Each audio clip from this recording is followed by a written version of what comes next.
नमस्कार। आज के इस खास एक्सप्लेनर में हम अमेरिकी विदेश मंत्री मार्को रूबियो की भारत यात्रा को पूरी तरह से डिकोड करने वाले हैं। ये दौरा बाहर से जितना सामान्य लगता है, अंदर से उतना ही जटिल है। इसके पीछे कई बड़ी नीतियां, कूटनीतिक चालें और रणनीतियां काम कर रही हैं, जिन्हें आज हम एक एक करके बारीकी से समझेंगे। पर्दे के पीछे की असल कहानी समझने के लिए हम इस पूरे दौरे को 5 अहम हिस्सों में बांट रहे हैं। पहला, उनका कोलकाता दौरा। दूसरा, एफसीआरए फंडिंग की वो गर्मा-गर्म बहस। तीसरा, क्वाड समिट के बड़े रणनीतिक लक्ष्य। चौथा, भारत के तेल आयात में हो रहे दिलचस्प बदलाव। और पांचवा, डिफेंस डील और उनका मेंटेनेंस। तो चलिए सबसे पहले बात करते हैं उनके पहले पड़ाव यानी कोलकाता दौरे की। अब जरा सोचिए, अमेरिका का इतना बड़ा अधिकारी जिसे देश के प्रधानमंत्री और आला नेताओं से मिलना है, वो दिल्ली की बजाय सीधा कोलकाता क्यों लैंड करता है? जाहिर है ये कोई इत्तेफाक तो नहीं है। इसके पीछे एक बहुत ही सधा हुआ कूटनीतिक संदेश छिपा है। अगर हम उनके शेड्यूल पर नजर डालें तो पता चलता है कि भारत में अमेरिकी राजदूत से मिलने के ठीक बाद उनकी सबसे पहली प्राथमिकता थी मदर टेरेसा की मिशनरीज ऑफ चैरिटी जाना, वो भी दिल्ली में किसी भी आधिकारिक बातचीत से पहले। एकदम से फोकस शिफ्ट है ना? और दिलचस्प बात यह है कि अमेरिकी प्रशासन ने इस कलकत्ता दौरे को महज एक फॉर्मल विजिट नहीं, बल्कि दोनों देशों के बीच मूल्यों के एक रीसेट के तौर पर पेश किया। अमेरिकी राजदूत ने साफ कहा कि निस्वार्थ सेवा की भावना ही हमारी साझेदारी का आधार है।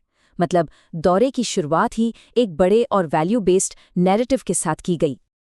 अब आते हैं हमारे दूसरे और शायद सबसे पेचीदा मुद्दे पर, एफसीआरए यानी एफसीआरए फंडिंग पर छिड़ी बहस। इस पूरे टकराव को समझने के लिए हमें पहले ये समझना होगा कि एफसीआरए असल में है क्या। आसान शब्दों में कहें तो ये कानून भारत में विदेशी चंदे के लिए एक गेटकीपर या चौकीदार की तरह काम करता है। इसका सीधा सा मकसद ये देखना है कि जो विदेशी पैसा देश के अंदर आ रहा है, उसका हमारी राष्ट्रीय सुरक्षा या आंतरिक मामलों पर कोई गलत असर तो नहीं पड़ रहा। और यहीं पर असर कूटनीतिक रस्साकशी शुरू होती है। इसे ऐसे समझिए, एक तरफ भारत सरकार है जो अपनी जनसंख्या की और सुरक्षा को लेकर नियम सख्त कर रही है, खासकर जबरन धर्मांतरण की चिंताओं को देखते हुए।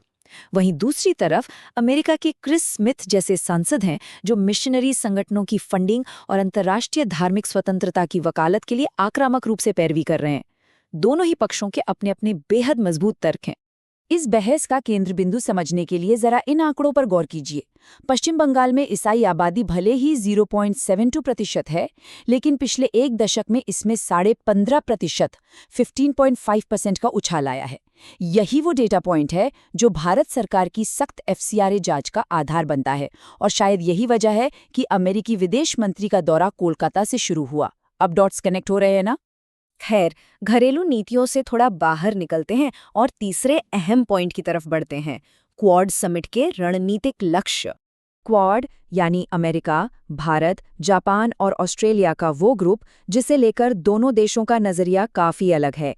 अमेरिका अक्सर इसे क्षेत्रीय विरोधियों के खिलाफ एक सैन्य या रणनीतिक काउंटर बैलेंस के तौर पर देखता है, लेकिन भारत का रुख बिल्कुल साफ है। भारत दृढ़ता से ये मानता है कि यह एक सुरक्षा संवाद है, न कि कोई रक्षा समझौता या कोई एशियाई नाटो। वैसे क्वाड बैठकों का हालिया सफर थोड़ा उबड़-खाबड़ ही रहा है। याद है ना, 2024 की बैठक भारत में होनी थी, जो फिर बाइडेन के नेतृत्व में अमेरिका शिफ्ट हो गई। उसके बाद 2025 का शेड्यूल ट्रंप प्रशासन के आने से रद्द हो गया। इसीलिए 2026 में भारत में होने वाली विदेश मंत्रियों की ये बैठक कूटनीतिक लिहाज से अपने आप में एक बहुत बड़ा इवेंट बन जाती है। आइए अब इस कूटनीति के चौथे और सबसे ज्यादा एनर्जी से भरे हिस्से पर आते हैं, भारत का बदलता तेल आयात। 58 लाख बैरल, जी हाँ, 5.8 मिलियन बैरल। ये कोई छोटी मोटी रकम नहीं है, ये भारत की हर दिन की तेल की जरूरत है। और सच कहूं तो इतनी बड़ी मांग ही हमारी पूरी वैश्विक कूटनीतिक रणनीति का स्टीयरिंग व्हील है। अब अगर हम अपने टॉप ऑयल सप्लायर्स की लिस्ट देखें तो तस्वीर नाटकीय रूप से बदल चुकी है। रूस अभी भी नंबर 1 पर मजबूती से टिका है। यूएई तेजी से ऊपर आया है, लेकिन सबसे चौंकाने वाली नई एंट्री है नंबर 3 पर, और वो है वेनेजुएला। वेनेजुएला अचानक इतना अहम कैसे हो गया? ये ग्लोबल जियोपॉलिटिक्स का एक क्लासिक चेन रिएक्शन है। देखिए, हॉर्मुज़ जलडमरू मध्य में जब रुकावटें आईं तो यूएई को अपना एक्सपोर्ट रूट बदलकर फुजेरा पोर्ट की तरफ करना पड़ा। नतीजा, वेनेजुएला का कच्चा तेल अचानक से भारतीय इकोनॉमी के लिए लाइफलाइन बन गया, वो भी 4,17,000 बैरल रोजाना के हिसाब से।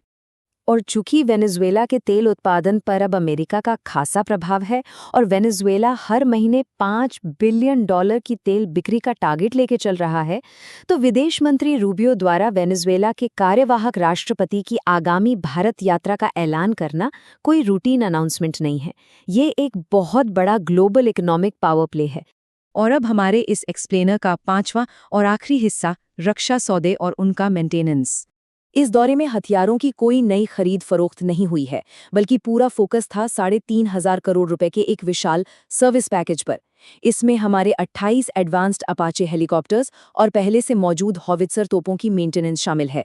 ये महज सर्विसिंग नहीं है, बल्कि ये भारत को रूसी सैन्य हथियारों की निर्भरता से निकालकर लॉन्ग टर्म अमेरिकी रक्षा इकोसिस्टम के साथ मजबूती से जोड़ने की एक बहुत बड़ी रणनीतिक शिफ्ट है।